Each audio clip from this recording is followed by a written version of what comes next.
नमस्कार दोस्तों, मैं राजेश दुगानी एडवोकेट आज आपके साथ डिस्कस करने जा रहा हूं एमएसएमई के बारे में। एमएसएमई का मतलब है माइक्रो, स्मॉल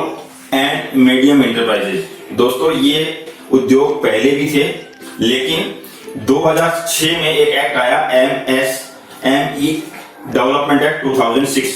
इसके तहत दोस्तों सेंट्रल गवर्नमेंट ने इन छोटे सूक्ष्म लघु व मध्यम श्रेणी के उद्योगों को एक धागे में पिरोने की कोशिश की और इन सबको एक रजिस्ट्रेशन करवा के इनका एक ऑर्गेनाइजेशन यानी एक तरह से इनका एक एसोसिएशन बना दिया, जिसके तहत ये सारे के सारे उद्योग जो है काम करने लगी। वैसे दोस्तों 2006 से पहले भी ऐसे उद्योग थे जो सूक्ष्म, स्मॉल और माइक्रो और मीडियम श्रेणी में आते थे, लेकिन वो एक जगह इकट्ठे नहीं थे, यानी उनका एक जगह इस तरह से कोई एसोसिएशन या रजिस्ट्रेशन नहीं था। दोस्तों 2006 में सरकार ने इन उद्योगों के ऊपर में एक विशेष प्रावधान के तहत में एक एक्ट पास किया जो एमएसएमई एक्ट डेवलपमेंट एक्ट 2006 के नाम से जाना गया। दोस्तों, इस एक्ट की खासियत यह है कि इसके तहत जो भी सूक्ष्म, लघु और मध्यम श्रेणी की जो इंडस्ट्रीज थी वो इसके अंतर्गत अपने आप को रजिस्टर करवाई। इसके रजिस्ट्रेशन में दोस्तों दो तरह के प्रावधान किए गए, एक मैन्युफैक्चरिंग यूनिट की गई और दूसरी सर्विस इंडस्ट्री की गई। मैन्युफैक्चरिंग इंडस्ट्री और सर्विस इंडस्ट्री में अलग अलग इंडस्ट्रियों को डिफाइन किया गया, जिसके तहत जो सर्विस इंडस्ट्री है जैसे हॉस्पिटल्स, एजुकेशन से रिलेटेड जो जुड़ी संस्थाएं थी उनको सर्विस इंडस्ट्री में डाला गया और मैन्युफैक्चरिंग से रिलेटेड कोई भी रॉ मटेरियल से लेकर फिनिश गुड्स तक जो चीजें बना रही है उसको मैन्युफैक्चरिंग इंडस्ट्री में डाला गया। दोस्तों, इनके रजिस्ट्रेशन के टाइम में इनमें जो इन्वेस्टमेंट यानी जो प्लांट एंड मशीनरी में जो इन्वेस्टमेंट किया गया उसके अकॉर्डिंगली इनकी कैटेगरी तय की गई। मैन्युफैक्चरिंग इंडस्ट्री में जो माइक्रो इंडस्ट्री थी उसको 25 लाख तक का जो इन्वेस्टमेंट किया है वो उस श्रेणी में उसको माना गया और 25 लाख से लेके 5 करोड़ तक का जो इन्वेस्टमेंट इस इंडस्ट्री में किया गया प्लांट मशीनरी में वो स्मॉल कैटेगरी में मानी गई और 5 से अबव जो अमाउंट है उस तरह की जो इंडस्ट्री है उसको मीडियम श्रेणी में रखा गया। उसी तरह से सर्विस प्रोवाइडिंग इंडस्ट्री जो थी उसमें इन्वेस्टमेंट की सीमा रखी गई, वो दोस्तों माइक्रो में 10 लाख तक की, जो स्मॉल इंडस्ट्री थी उसमें 10 लाख से लेके 2 करोड़ तक की और मीडियम जो श्रेणी की इंडस्ट्री थी उसमें 2 करोड़ से लेके 5 करोड़ तक की इंडस्ट्री को दोस्तों इसमें रजिस्ट्रेशन के तहत रखा गया। अब दोस्तों सरकार ने इन इंडस्ट्रीज को बढ़ावा देने के लिए इनके लिए काफी कुछ बेनिफिट्स तय किए, जैसे इनको लोन में इजी लोन मिलने की प्रावधान किया गया, सब्सिडी का प्रावधान किया गया, इंटरेस्ट में भी इनको 2% तक का कम इंटरेस्ट देने का प्रावधान लागू किया गया, एक्सपोर्ट अगर ये करते हैं तो इनमें सब्सिडी देने का प्रावधान किया गया, अगर ये किसी चीज का पेटेंट कराते हैं तो उसमें इनको जो है सब्सिडी मिलेगी 50% तक की, आईएसओ रजिस्टर्ड कराते हैं तो उसमें जो सर्टिफिकेशन एक्सपेंस है वो गवर्नमेंट बेयर करेगी और इनको दोस्तों इन इंडस्ट्रीज की ट्रेनिंग के लिए भी एक अलग से प्रोग्राम बनाया गया, जिसके तहत में इन इंडस्ट्रीज के जो मेंबर्स हैं और जो इनके जो कर्मचारी हैं उनको ट्रेनिंग की व्यवस्था दी गई ताकि ये अपना काम सुचारू रूप से चला सकें। दोस्तों, आज भारत में जो जीडीपी है उसका 37 से 40% इस एमएसएमई इंडस्ट्री से आता है और इसी तरह से जो एक्सपोर्ट है, भारत का जो टोटल एक्सपोर्ट है उसका 40 से 50% के बीच में एमएसएमई इंडस्ट्री का योगदान है। इस इंडस्ट्रीज की संख्या लगभग भारत में 6 करोड़ के लगभग एमएसएमई इंडस्ट्रीज है जो इस तरह के उद्योगों को चला रही हैं और इनमें लगभग 11 करोड़ एम्प्लॉय काम कर रहे हैं। दोस्तों,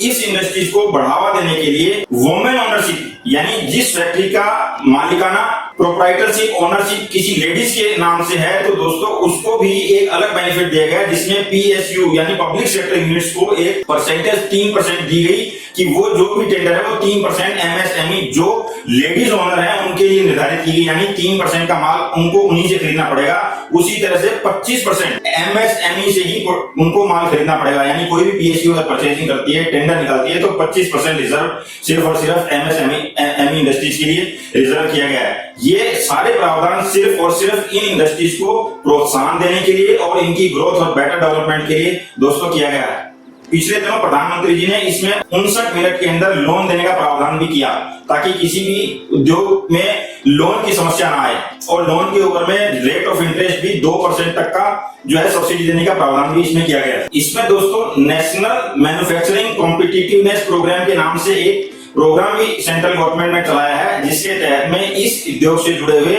लोगों को ट्रेनिंग दी जाती है, जिसके तहत उनको ये समझाया जाता है कि आप छोटी सी छोटी जगह में किस ढंग से अपने उद्योग को सेटअप कर सकते हैं, कहां से आप माल का प्रोक्योरमेंट कर सकते हैं, कैसे उसको यूटिलाइज कर सकते हैं। क्योंकि दोस्तों इस उद्योग में जो एमएसएमई है उसमें सबसे ज्यादा जो प्रॉब्लम आती है वो लेबर से रिलेटेड, प्रोक्योरमेंट से ज्यादा तकलीफ होती है एमएसएमई में, टेक्निकल नो हाउ मिलने में दिक्कत होती है, और प्रोडक्शन, क्योंकि छोटी इंडस्ट्री होने की वजह से इनकी प्रोडक्शन कैपेसिटी भी कम होती है, क्योंकि बड़े उद्योगों में बड़े प्लांट होते हैं उनमें प्रोडक्शन कैपेसिटी ज्यादा होती है। तो इन तरह की प्रॉब्लम्स को सोल्व करने के लिए गवर्नमेंट ने एक प्रोग्राम निर्धारित किया जिसके तहत में ये सारी चीज की ट्रेनिंग दी जाती है इन लोगों को। दोस्तों इसमें मैं एक बात और बताना चाहूंगा कि इसी में एमएसएमई के एक्ट में 2018 एक अमेंडेड बिल पास